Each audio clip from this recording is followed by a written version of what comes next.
नमस्कार दोस्तों, स्वागत है आपका सक्सेस प्लस एकेडमी के यूट्यूब प्लेटफॉर्म पे। मैं धीरज आज आपसे बात करने जा रहा हूँ भारत में क्षेत्रीय दलों के बारे में। दोस्तों, भारत में क्षेत्रीय दल जो हैं वो हर राज्य में लगभग हैं, और ये क्यों इतने महत्वपूर्ण हो गए, आज के टाइम पे चर्चा में क्यों हैं, वो देखते हैं हम। दोस्तों, आपको पता है 18 जुलाई को राष्ट्रपति के चुनाव होने हैं। इसमें जो एनडीए गठबंधन है वो बहुमत के आंकड़े को छूने से 13,000 वोट दूर है। ठीक है, अब ये जो 13,000 वोट हैं इनको कोई ना कोई क्षेत्रीय दल ही पूरा कर सकता है, तो ऐसे में वो क्षेत्रीय दल की तरफ देख रहे हैं। इस वजह से क्षेत्रीय दल आज के टाइम में चर्चा में है। ठीक है, तो अब इससे क्या होगा, क्षेत्रीय दलों की भूमिका बढ़ेगी। ठीक है, अगर वो राष्ट्रपति चुनाव में भागीदार बनते हैं तो उनकी भूमिका ऑब्वियस सी बात है बढ़ेगी और वो राष्ट्रीय स्तर पर भी जाने जाएंगे। लेकिन दोस्तों, उससे पहले एक और ज़रूरी बात, अगर आपने अभी तक हमारे YouTube चैनल को सब्सक्राइब नहीं किया है तो प्लीज़ सब्सक्राइब कीजिए। हमारा official app success plus academy download कीजिए, क्योंकि आपको YouTube पे आने वाले सारे वीडियोस की PDF फ्री में वहाँ पे उपलब्ध करवाई जाएगी। साथ ही दोस्तों, हमारा वेब पोर्टल भी ऑनलाइन है। अगर आप वेब पोर्टल पे रजिस्टर करके हमारे फ्री कंटेंट को एक्सेस करना चाहते हैं तो आप वो भी कर सकते हैं। अब दोस्तों, हम बात करते हैं कि इस लेक्चर में हम क्या पढ़ेंगे। इस लेक्चर में हम पढ़ेंगे कि क्षेत्रीय दल क्या होते हैं, उनकी विशेषताएं क्या है, कितने टाइप के क्षेत्रीय दल होते हैं। ठीक है, क्षेत्रीय दलों के प्रकार अर्थात उनका वर्गीकरण, किस आधार पर वो क्षेत्रीय दल बने हैं। मतलब क्षेत्रीय दल बनने का कोई तो आधार होगा, जैसे कि किसी पार्टी से टूटे हैं, संस्कृति से बने हैं, या फिर किसी के व्यक्तित्व के आधार पर बने हैं।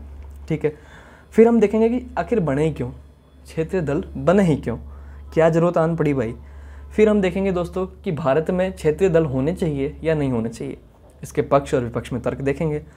फिर हम देखेंगे कि क्षेत्रीय दल जो हैं वो राष्ट्रीय दल बन सकते हैं क्या, अर्थात क्षेत्रीय दलों का भविष्य क्या होगा। अच्छा, अगर वो राष्ट्रीय दल बनते हैं तो उनको फ़ायदा क्या होगा, वो राष्ट्रीय दल बनना क्यों चाहते हैं। इन्हीं सारी चीज़ों का आंसर जो होगा दोस्तों, आप इस लेक्चर को देखने के बाद दे पाएंगे। तो चलिए हमारा आज का लेक्चर शुरू करते हैं। सबसे पहले क्षेत्रीय दल क्या होते हैं, लेकिन उससे पहले आपको जानना पड़ेगा कि भारत में बहुदलीय व्यवस्था है, अर्थात हमारा भारत हमें अलाउ करता है कि हम अपना दल बना के राजनीति पे भागीदार बने। मतलब भारत में एक ही दल का शासन नहीं है दोस्तों, जैसा कि चीन में है। वहाँ पे एक ही पार्टी से आप चुनाव लड़ सकते हो और वो एक ही पार्टी जीतती रहेगी। ठीक है, तो अब बहुदलीय व्यवस्था को बनाए रखने के लिए हमारे चुनाव आयोग ने कुछ ऐसे नियम बनाए हैं जिनके आधार पर आप अपने राजनीतिक दल को क्षेत्रीय दल की मान्यता प्राप्त करवा सकते हैं। वो क्या शर्तें हैं दोस्तों, ये 5 शर्तें हैं। इन 5 में से अगर आपकी पार्टी ने एक शर्त भी पूरी कर दी तो आपको राज्य दल या राज्य पार्टी या क्षेत्रीय दल, इनका मान्यता आपको मिल जाएगा। ठीक है, अब हम देखते हैं वो शर्तें क्या है। एक पार्टी जो किसी राज्य की विधानसभा के चुनाव में कुल वैध वोट, विधानसभा के चुनाव में कुल वैध वोट। दोस्तों, इस लाइन को पढ़ने से पहले आपको जानना पड़ेगा कुल वैध वोट का मतलब क्या है। जैसा कि मान लीजिए किसी राज्य में 10 लाख वोट हैं और चुनाव में 10 लाख वोट होने थे, लेकिन चुनाव में 8 लाख वोट पड़े। ठीक है, अब चुनाव आयोग ने कहा कि इसमें से 1 लाख वोट तो फर्जी हैं भाई, तो बचे कितने, 7 लाख। तो जो कुल वैध वोट की जो परिभाषा होती है वो ये है, जो लास्ट में बच गए। ठीक है, अब हम परिभाषा पढ़ते हैं, वापस से जो शर्त है वो पढ़ते हैं। कुल वैध वोटों को कम से कम 6% हासिल करें। अब इस 7 लाख का 6% हासिल करना है, और कम से कम 2 सीटें साथ साथ में जीते, मतलब दोनों चीज़ें एक साथ होनी चाहिए, तो आपको हम क्षेत्रीय पार्टी का दर्जा दे देंगे। अब आप बोलोगे नहीं ये तो काफ़ी मुश्किल काम है। ठीक है भाई, चुनाव आयोग ने अगली शर्त भी रख दी, तुमसे ये पूरी नहीं हो रही तो अगली देख लो। लोकसभा के आम चुनाव में उस राज्य से हुए कुल वैध मत, आशा करता हूँ आप समझ रहे होंगे, का 6% प्राप्त करता है। ठीक है, लोकसभा के चुनाव में जो वोट पड़ते हैं उनमें वैलिड वोट्स का 6% आपको लेना है, और साथ साथ उनसे संबंधित राज्य में, मतलब जिस राज्य में आप 6% देख रहे हो वहाँ पे लोकसभा की कम से कम 1 सीट जीतनी है, तो आपको राज्य पार्टी का, क्षेत्रीय पार्टी का दर्जा हम दे देंगे। नहीं ये तो पूरा नहीं होगा, ये नहीं होगा तो भाई अगली कर दो। अगली क्या है, यदि किसी दल ने राज्य की विधानसभा में कुल स्थानों का 3% या 3 सीटें जो भी ज़्यादा हो प्राप्त किया हो। इसको हम समझते हैं दोस्तों, जैसे कि राजस्थान में आपको पता है विधानसभा में 200 सीटें हैं टोटल। ठीक है, इनका 3% निकालो, 0 से 0 कैंसिल, 3 दूना 6। अगर आपको राजस्थान में विधानसभा की मतलब कुल स्थानों में 6 सीटें प्राप्त हो जाती है 200 में से, तो आप राज्य की क्षेत्रीय पार्टी बन जाएंगे, राज्य की पार्टी बन जाएंगे। अब दोस्तों यहाँ लिखा है 3% या 3 सीटें जो भी ज़्यादा हो, तो 6 और 3 में ज़्यादा कौन है? राजस्थान में 6 है, तो राजस्थान में ये वाला फंडा काम करेगा। लेकिन दोस्तों कुछ अपने विधानसभाएं ऐसी है जहाँ पे ये फंडा काम नहीं करता, तो वहाँ पे चुनाव आयोग ने खुद नहीं बोल दिया कि हाँ भाई 3 सीटें कम से कम प्राप्त कर लो तो तुमको हम क्षेत्रीय दल बना देंगे। चुनाव आयोग ने ऐसा क्यों किया होगा दोस्तों? क्योंकि पहली बात तो वहाँ पे विधानसभा की सीटें कम है, ठीक है। अब सीटें कम हैं तो उनकी जो राजनीतिक प्रतिद्वंदिता होगी वो भी कम ही होगी, वहाँ पे बड़ी बड़ी पार्टियाँ आगे जीत जाएंगी। तो ऐसे में जो क्षेत्रीय पार्टी होंगी उनका विकास नहीं हो पाएगा, वो राजनीति की मुख्य धारा में जुड़ नहीं पाएंगी। तो 3 सीटें फिक्स करके दोस्तों हमारे चुनाव आयोग ने उनको भी सक्रिय राजनीति का भागीदार बना दिया। अच्छा, आप बोलोगे ये भी पूरी नहीं हो रही। ठीक है भाई, चौथी शर्त पूरी कर दे, और वो ये क्या कि राज्य में लोकसभा चुनाव में प्रत्येक 25 सीटों पर कम से कम 1 सीट जीतनी है, प्रत्येक 25 सीटों पर। राजस्थान में दोस्तों एमपी की कितनी सीट है? 25। अब इन 25 में से अगर आपने 1 सीट निकाल ली तो आप राज्य में या फिर देश में क्षेत्रीय दल की मान्यता ले लेंगे। अच्छा, ये भी नहीं होगा। ठीक है भाई, अगली तो पूरी करनी ही पड़ेगी, क्योंकि हमने ये लेटेस्ट ऐड करवाई है 2011 में। अब वो शर्त क्या है? राज्य में लोकसभा या विधानसभा के लिए हुए आम चुनाव में कुल वैध मतों का 8%। दोस्तों यहाँ पे या लगा हुआ है, लोकसभा या विधानसभा के आम चुनाव में या, मतलब या तो आप लोकसभा में 8% वोट हासिल कर लो वैध मतों का किसी भी राज्य में, या फिर विधानसभा के लिए कर लो। इन दोनों में से एक में भी कर लिया तो हम आपको क्षेत्रीय दल की मान्यता जो है वो हम दे देंगे। ठीक है, इन 5 में से अगर दोस्तों आपने एक शर्त भी पूरी की किसी भी राजनीतिक दल ने, तो उसको क्षेत्रीय पार्टी का, राज्य पार्टी का दर्जा मिल जाएगा। आसान है दोस्तों, आप अपनी पार्टी बनाइए, और मैं चाहूँगा कि आपकी पार्टी भी क्षेत्रीय पार्टी बने, साथ ही साथ वो राष्ट्रीय पार्टी भी बने। उम्मीद करता हूँ कि आप इन मानदंडों को समझे होंगे। अब हम देखते हैं कि क्षेत्रीय पार्टियों की विशेषताएं क्या होती है। क्षेत्रीय दलों की विशेषताएं दोस्तों, पहली विशेषता है आमतौर पर एक विशिष्ट राज्य या विशिष्ट क्षेत्र के भीतर संचालित। अच्छा, ये सब छोड़ो, आपको मैं मोटा मोटी समझाता हूँ। ये अपना देश है, ठीक है, ये कोई क्षेत्र हो गया। अब कोई पार्टी यहाँ से उभरना चाहती है तो वो सबसे पहले यहाँ का जनाधार लेगी। यहाँ का जनाधार लेने के लिए उसको यहाँ के जो विशिष्ट संस्कृति होगी, यहाँ पे कोई जाति होगी, यहाँ पे कोई धर्म होगा या भाषा होगी, इन 4 चीज़ों का आधार बनाएगी। ठीक है, अब ये पूरे देश में तो अलग अलग होंगे, लेकिन हो सकता है इस क्षेत्र में वो एक ही हो, तो इसको आधार बना के आगे बढ़ेंगे। इसका मतलब यहाँ के वोट तो इन्होंने फिक्स कर लिए। ठीक है, अब उसके बाद में वो मुद्दे भी यहीं को उठाएंगे, मतलब क्योंकि उनको अभी अपना जनाधार विकसित और करना है। तो हो सकता है यहाँ पे ए नाम का कोई बंदा है जो यहाँ पे इल्लीगल माइनिंग कर रहा है, तो इसको भगाने के लिए उन्होंने मुद्दा बना दिया कि इस माइनिंग को रोका जाए। तो इससे क्या हुआ, यहाँ का जनाधार और मजबूत, ये भी बाहर चला गया, फेमस हो गए। ठीक है, ये क्षेत्रीय ही हैं अभी दोस्तों, अभी केवल ये क्षेत्रीय बात कर रहे हैं अपन। तो यही बात मैंने यहाँ पे कंटेंट के रूप में लिखी है दोस्तों। देखो, आमतौर पर एक विशिष्ट राज्य या विशिष्ट क्षेत्र के भीतर संचालित। ठीक है, इसका चुनावी आधार एक क्षेत्र तक सीमित। ठीक है, ये क्षेत्रीय हितों को व्यक्त करते हुए एक विशेष सांस्कृतिक, धार्मिक, भाषाई या जातीय समूह के साथ अपनी पहचान बनाते हैं। ठीक है, अब दोस्तों इनका मुख्य रूप से असंतोष जो होता है वो स्थानीय संसाधनों के दोहन, भाषा, जाति या समुदाय या क्षेत्र के आधार पर होता है। ये भी हम समझ चुके हैं। ठीक है, फिर अगला जो विशेषता है वो ये है कि ये स्थानीय या क्षेत्रीय मुद्दों पर केंद्रित है। ठीक है, ये सारे क्षेत्रीय मुद्दे ही थे, और इसका उद्देश्य राज्य स्तर पर राजनीतिक सत्ता हासिल करना है। किसी भी पार्टी का दोस्तों अंतिम लक्ष्य क्या होता है? सत्ता में आना, सत्ता में आके सेवा करना। हालांकि सेवा वो लोग करते नहीं है, वो अलग बात है, लेकिन हर पार्टी जो मतलब अपने खुद को पार्टी के रूप में विकसित करती है, उसका अंतिम लक्ष्य तो सत्ता प्राप्त करना ही है ना दोस्तों। तो अब वो यहाँ के जनाधार से सत्ता प्राप्त कर नहीं सकते, उनको बाहर भी जाना पड़ेगा। तो लेकिन पहले अगर यहाँ का फिक्स हो जाए तो फिर वो बाहर भी काम कर सकते हैं। ठीक है, उसके अलावा अधिक क्षेत्रीय स्वायत्ता। दोस्तों इस ए नाम के कॉरपोरेट को यहाँ से भगाना क्या था कि हम हमारे क्षेत्र में राजा हैं या विमता, हम यहाँ पे स्वतंत्र हैं, हम कुछ भी कर सकते हैं। तो ये शुरुआत में तो काफ़ी उग्र होते हैं, लेकिन बाद में ठंडे भी पड़ जाते हैं। दोस्तों ये थी क्षेत्रीय दलों की विशेषताएं। अब हम देख लेते हैं कि भारत में कितने क्षेत्रीय दल हैं और क्या भारत में राष्ट्रीय दल भी हैं, वो हैं तो कितने हैं। दोस्तों ये जो मैप है ये मैंने एनसीईआरटी से लिया है, और ये जो लिस्ट है ये मैंने इलेक्शन कमीशन ऑफ इंडिया की वेबसाइट से ली है। वर्तमान में दोस्तों भारत में 8 राष्ट्रीय दल हैं। राष्ट्रीय दल मतलब उनका राष्ट्रीय आधार व्यापक है, उनको राष्ट्रीय आधार पर मान्यता प्राप्त है। ठीक है, वो कौन कौन से हैं?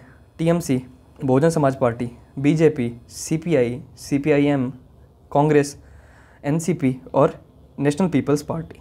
ये दोस्तों अभी नई पार्टी जुड़ी है, अभी से पहले 7 ही जो राष्ट्रीय पार्टियाँ थीं वो पंजीकृत थी।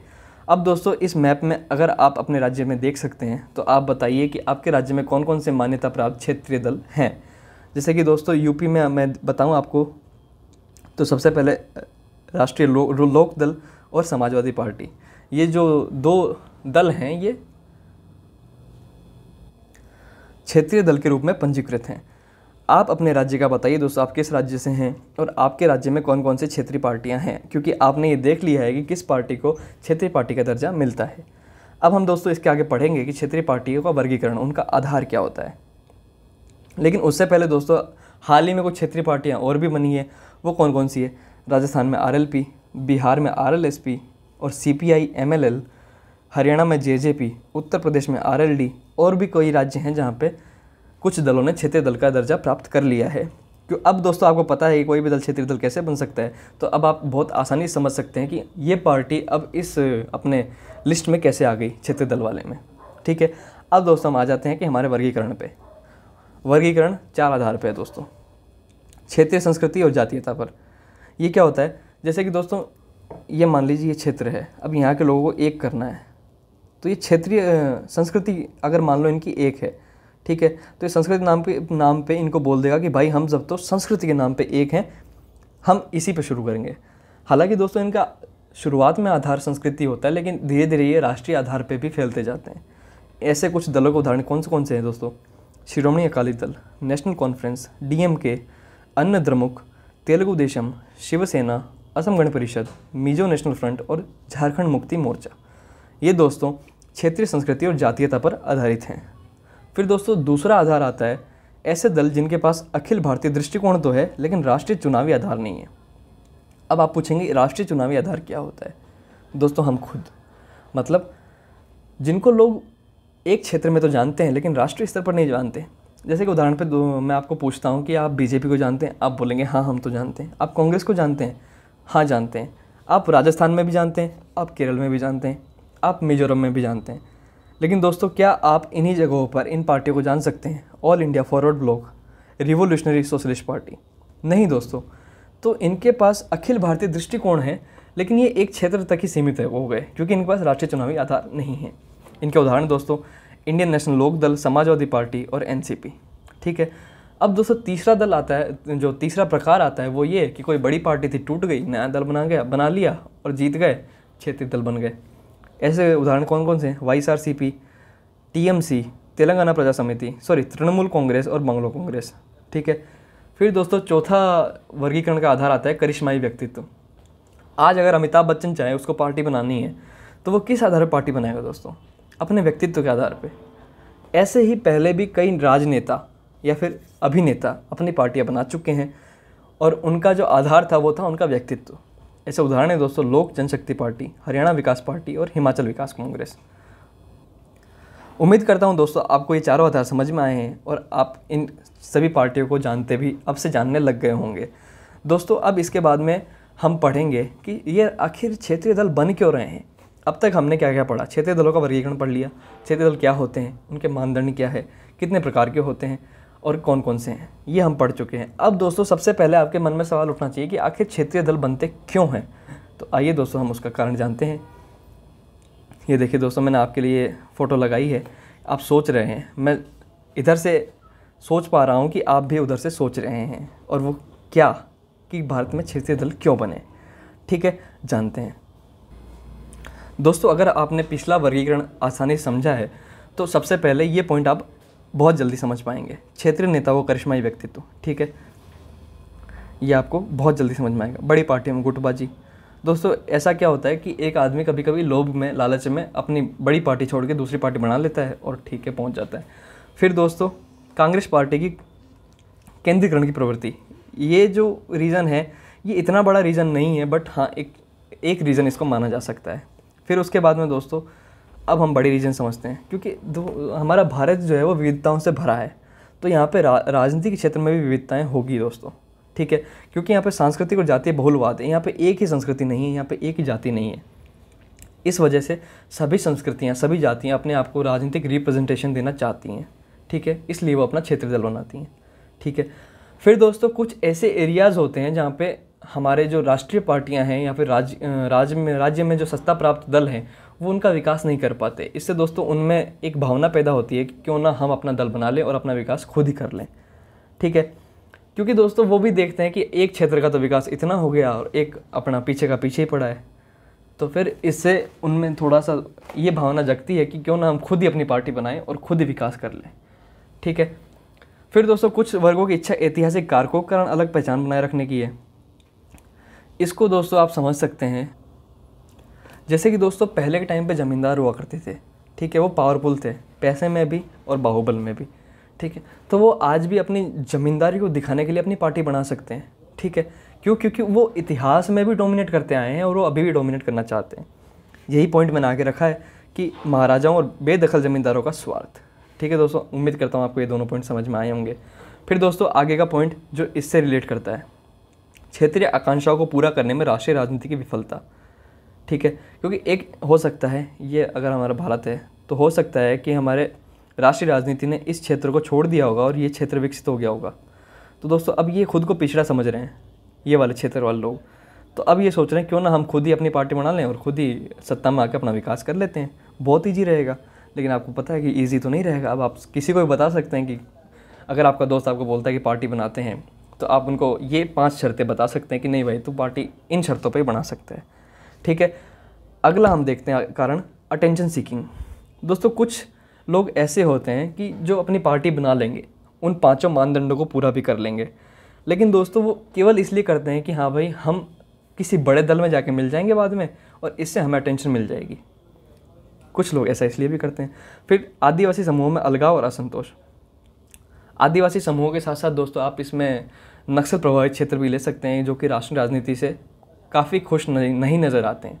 ठीक है दोस्तों, तो वो अपनी पार्टी बना सकते हैं और वो भी क्षेत्रीय पार्टियों के उसमें लिस्ट में शामिल हो सकते हैं। ठीक है। फिर दोस्तों एक भारत की राजनीति की सबसे विलक्षण एक बात, राजनीतिक प्रक्रिया में जाति और धर्म की भूमिका। इसके आधार पर भी कई पार्टियां बनती हैं। अब दोस्तों हम देखेंगे कि क्या भारत में क्षेत्रीय दल होने चाहिए, क्या भारत में क्षेत्रीय पार्टियां होनी चाहिए, इसके पक्ष और विपक्ष में तर्क। दोस्तों हम पक्ष में तर्क देखते हैं। सबसे पहला एडवांटेजेस। अगर कोई क्षेत्रीय दल है तो वो होकर क्या प्रदान कर रहा है देश को। सबसे पहले दोस्तों उसको उस क्षेत्र का पता होगा कि कहाँ पे खड्डा है, कहाँ पे भरा हुआ है, कहाँ पे हमें विकास करने की ज़रूरत है, कहाँ पे हमें कम विकास करने की ज़रूरत है, कौन सा एरिया विकसित है, कौन सा नहीं है। तो वो दोस्तों क्षेत्रीय स्तर पर बहुत शानदार शासन और एक स्थिर सरकार प्रदान कर सकते हैं। ठीक है। अब किसी देश में एक दलीय प्रणाली है तो उसको चुनौती भी प्रदान कर सकते हैं, क्योंकि एक ही दल से कई बार लोग नाखुश भी हो जाते हैं, लोग नाराज़ भी रहते हैं। तो हो सकता है वो दूसरे दल को सत्ता में आने का मौका भी दे दें। ठीक है, तो उससे उस दल के प्रभुत्व में गिरावट का कारण बनते हैं। फिर अब गिरावट करवा दी तो वो दोस्तों राजनीतिक को अधिक प्रतिस्पर्धा वाला बना दिया, मतलब प्रतिस्पर्धा हो गई। अब उनको भी विकास करना पड़ेगा, तभी वो इस प्रतिस्पर्धा में आगे रह पाएंगे या फिर बराबर में रह पाएंगे। ठीक है दोस्तों। फिर इसके अलावा राजनीतिक प्रक्रिया में लोकप्रिय भागीदारी को जमीनी स्तर पर अधिक व्यापक बनाते हैं। ठीक है, ये हो गया।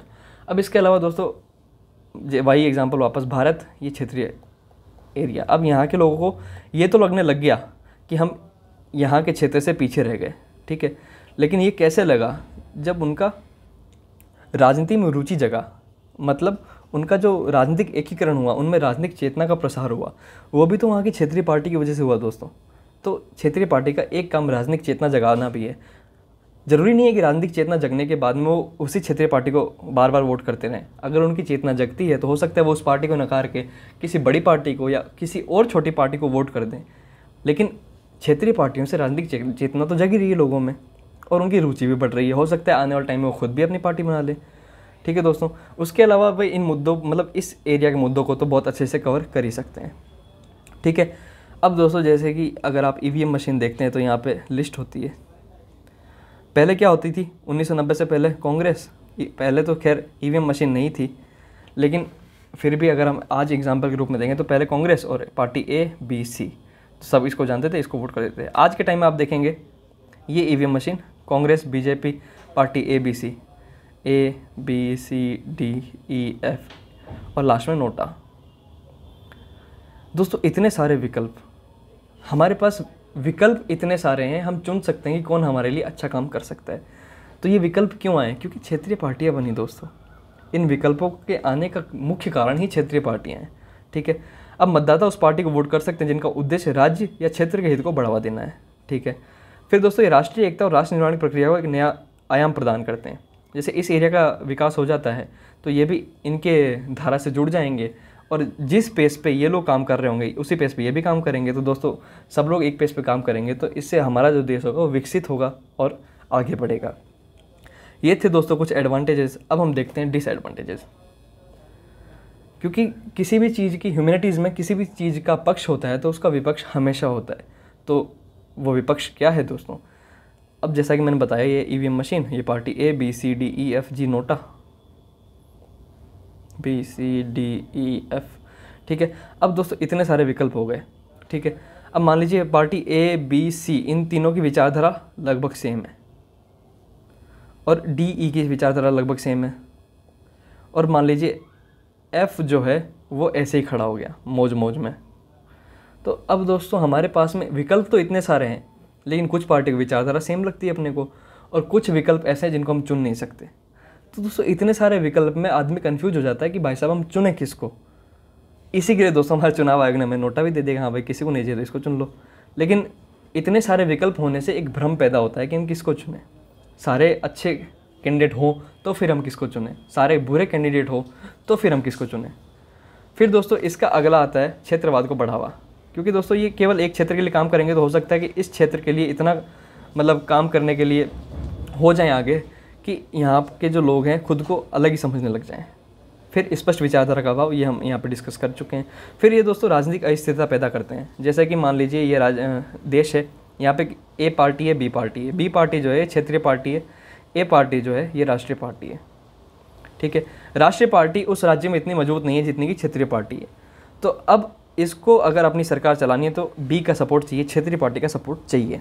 ठीक है, तो अब हो सकता है कि क्षेत्रीय पार्टी बार बार राजनीतिक अस्थिरता पैदा कर दे, बोल दे कि अगर तुम हमारी मांग नहीं मानते तो हम तुम्हें सपोर्ट नहीं करेंगे। ठीक है, फिर उसके अलावा धर्म और जाति आधारित राजनीति को बढ़ावा। और दोस्तों किसी पार्टी का अगर लक्ष्य सत्ता हासिल करना होता है, और हालांकि वो शुरुआत में अगर क्षेत्रीय पार्टी हो और उसका भी लक्ष्य सत्ता हासिल करना हो तो सकता है उसके लिए वो दंगे करवाए, हिंसा करवाए। तो दोस्तों वो लोक व्यवस्था के लिए तो खतरा उत्पन्न हो ही सकता है। ठीक है, ऐसे ही लोक व्यवस्था को मतलब अस्थिर करने के लिए देश विरोधी ताकतें भी काम कर सकती है। वो अपने फंडिंग से भारत में कोई भी क्षेत्रीय पार्टी का प्रसार प्रचार करवा सकती है। फिर दोस्तों एक ही व्यक्ति का महिमा मंडन, ये तो हमारे भारत देश की विलक्षणता है। तो ये दोस्तों थे क्षेत्रीय दलों के वजूद के विपक्ष में तर्क। हमने दोस्तों पक्ष और विपक्ष दोनों के तर्कों को पढ़ लिया है। उम्मीद करता हूँ आपको ये समझ में आएंगे। अब दोस्तों हम देखते हैं कि क्षेत्रीय दलों का भारत में भविष्य क्या है। सबसे पहले दोस्तों वर्तमान समय गठबंधन का समय है। ये वो टाइम गया कि हाँ भाई एक ही पार्टी काम करेगी। तो गठबंधन के समय में क्षेत्रीय दलों का अपने आप दोस्तों वो जो क्या बोलते हैं महत्वपूर्ण जो उनकी होती है विशेषता वो बढ़ जाती है।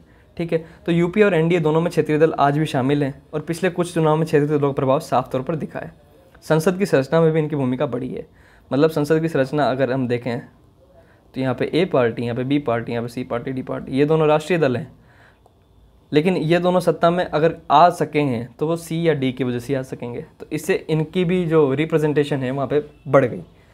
फिर जब एक क्षेत्रीय दल क्षेत्रीय से राष्ट्रीय दल बनने का सफ़र कर लेगा तब भारतीय लोकतंत्र और मजबूत होगा।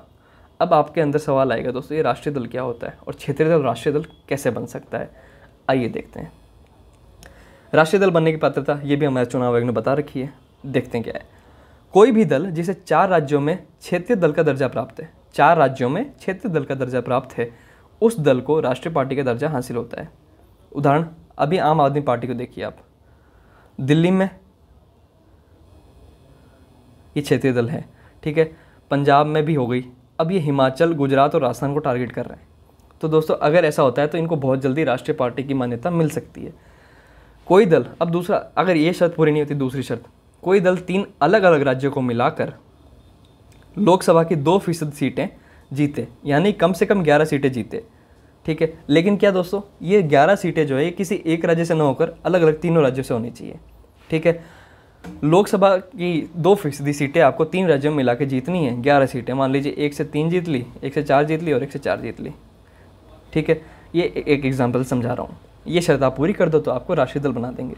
ठीक है, तीसरी शर्त देखते हैं। अगर आपसे 2 पूरी नहीं हो रही है तो यदि कोई पार्टी 4 लोकसभा सीटों के अलावा लोकसभा या विधानसभा चुनाव में 4 राज्यों में 6% वोट हासिल कर ले, ठीक है, तो उसे राष्ट्रीय पार्टी का दर्जा मिल जाएगा। 4 लोकसभा सीट उसके पास हो और प्लस लोकसभा या विधानसभा चुनाव में 4 राज्यों में 6% वोट हासिल कर ले कुल वैध मतों का, तो उसे राष्ट्रीय पार्टी का दर्जा मिल जाएगा। अब ऊपर में से शर्त में से एक शर्त को पूरा कर लिया तो आपको राष्ट्रीय दल बन जाएंगे। अच्छा, राष्ट्रीय दल कोई भी दल क्यों बनना चाहता है भाई, क्या फ़ायदा है, आइए देखते हैं। दोस्तों इस फोटो में आप देख रहे होंगे ये अभी वर्तमान में राष्ट्रीय दल हैं, ठीक है। अब राष्ट्रीय दल बनने के फ़ायदे, राष्ट्रीय पार्टी को विशिष्ट चुनाव चिन्ह देंगे, ठीक है। अब वो पूरे देश में किसी अन्य पार्टी की तरह यूज़ नहीं होगा। मान ली भाजपा का कमल है, कांग्रेस का हाथ है, तो अब कोई इस चुनाव चिन्ह के साथ तो चुनाव में नहीं उतर सकता। फिर मान्यता प्राप्त राज्य और राष्ट्रीय दलों को नामांकन दाखिल करने के लिए केवल एक प्रस्ताव की आवश्यकता होती है, ठीक है। एक जने ने बोल दिया कि हाँ भाई ये मेरा कैंडिडेट है, तो आपको फ़ायदा मिल जाएगा। फिर मान्यता प्राप्त राज्य और राष्ट्रीय दलों को चुनाव आयोग की तरफ से मतदाता सूची के संशोधन की दिशा में मतदाता सूची के 2 सेट मुफ्त में दिए जाते हैं। दोस्तों उनको मतदाता सूची मिल जाती है पहले ही शुरू में। साथ ही इन पार्टियों से चुनाव लड़ने वाले उम्मीदवारों को आम चुनाव के दौरान मतदाता सूची की 1 प्रति मुफ्त मिलती है। एक तो शुरुआत में दे दी और एक चुनाव लड़ने के टाइम दे दी। तो इससे क्या हुआ, उन्होंने अपने वोटर्स को टारगेट कर लिया कि हाँ भाई ये अपने वोटर हैं, ये अपने नहीं है, तो अपने को इनको अंदर मिलाना है तो ये करना पड़ेगा, ठीक है। और क्या फ़ायदे हैं? और फ़ायदे दोस्तों, इन दलों को अपनी पार्टी कार्यालय स्थापित करने के लिए सरकार से भूमि या भवन प्राप्त होते हैं। ये इलेक्शन कमीशन ऑफ इंडिया कह रहा है, ठीक है। अगर आप राष्ट्रीय पार्टी बनते हैं तो आपको राज्य सरकार या फिर भारत सरकार की तरफ से ये भवन प्राप्त होंगे, भूमि प्राप्त होगी। राज्य और राष्ट्रीय दल चुनाव प्रचार के दौरान 40 स्टार प्रचारक तक रख सकते हैं, जबकि अन्य पार्टियां 20 स्टार प्रचारकों को रख सकती है। स्टार प्रचारकों का यात्रा खर्च उनकी पार्टी के उम्मीदवार के चुनाव खर्च के हिसाब में नहीं जोड़ा जाता। अगर आप राष्ट्रीय दल बनते हैं तो दोस्तों आप 20 स्टार प्रचारक रख सकते हैं, बाकी पार्टियां नहीं रख सकती, ठीक है। अब बाकी पार्टियों का चुनाव खर्च सीमित होगा, उसमें उनके प्रचारकों का आना जाना भी खर्चे का वो ब्यौरा होगा, लेकिन इसमें आप इससे फ्री होंगे, ठीक है। फिर दोस्तों अगला जो चाह है वो है चुनाव के कुछ समय पहले उन्हें राष्ट्रीय और राज्य स्तर पर टेलीविज़न और रेडियो प्रसारण करने की अनुमति देना, ताकि वे अपनी बात को ज़्यादा से ज़्यादा लोगों तक पहुंचा सकें। हालांकि दोस्तों अब तो क्षेत्रीय पार्टियां भी पहुंचा लेती है, मोबाइल का ज़माना है, व्हाट्सएप यूनिवर्सिटी का ज़माना है, तो हम कोई भी बात व्हाट्सएप बहुत जल्दी फैला सकते हैं। तो ये तो पॉइंट खास इतना है नहीं, लेकिन हाँ ये भी एक विशेषता है। दोस्तों हाल में अब कयास लगाए जा रहे हैं कि आम आदमी पार्टी जो है इसको बहुत जल्दी राष्ट्रीय पार्टी का दर्जा मिल जाएगा। तो दोस्तों हमने इस लेक्चर में देखा क्षेत्रीय दल क्या होते हैं, कितने प्रकार के होते हैं, आधार क्या होता है, क्षेत्रीय दल होने चाहिए या नहीं होने चाहिए, वो राष्ट्रीय दल क्यों बनना चाहते हैं, राष्ट्रीय दल बनने के फ़ायदे क्या हैं। तो दोस्तों उम्मीद करता हूँ अब तक के लेक्चर में आपको सब कुछ क्रिस्टल क्लियर हुआ होगा। अब दोस्तों मैं चाहूँगा कि आप ये कुछ क्वेश्चंस अटेंड करें। भारत में कोई भी राजनीतिक दल राष्ट्रीय दल के रूप में मान्यता प्राप्त कर सकता है यदि वह क्षेत्रीय दल है कम से कम कितने राज्यों में अगर वो क्षेत्रीय दल है तो उसको राष्ट्रीय दल के रूप में मान्यता प्राप्त हो सकती है, ठीक है दोस्तों। ये पहला क्वेश्चन है। दूसरा क्वेश्चन है किसी राजनीतिक दल को क्षेत्रीय दल के रूप में मान्यता दी जाएगी अगर, ये 4 ऑप्शन है दोस्तों, इनमें से आप सही ऑप्शन को हमारे कमेंट बॉक्स में बताइए। और दोस्तों अभी तक आपने हमारा यूट्यूब चैनल सब्सक्राइब नहीं किया तो प्लीज़ सब्सक्राइब कीजिए। आपको ये लेक्चर पसंद आया हो तो इसको लाइक कीजिए, कमेंट कीजिए कि आप इससे क्या समझे और इसको ज़्यादा से ज़्यादा शेयर कीजिए। और दोस्तों हमारा ऑफिशियल ऐप ज़रूर डाउनलोड कीजिए, हमारे वेब पोर्टल को एक्सेस कीजिए। हमारा ऑफिशियल ऐप का नाम है सक्सेस प्लस एकेडमी। धन्यवाद।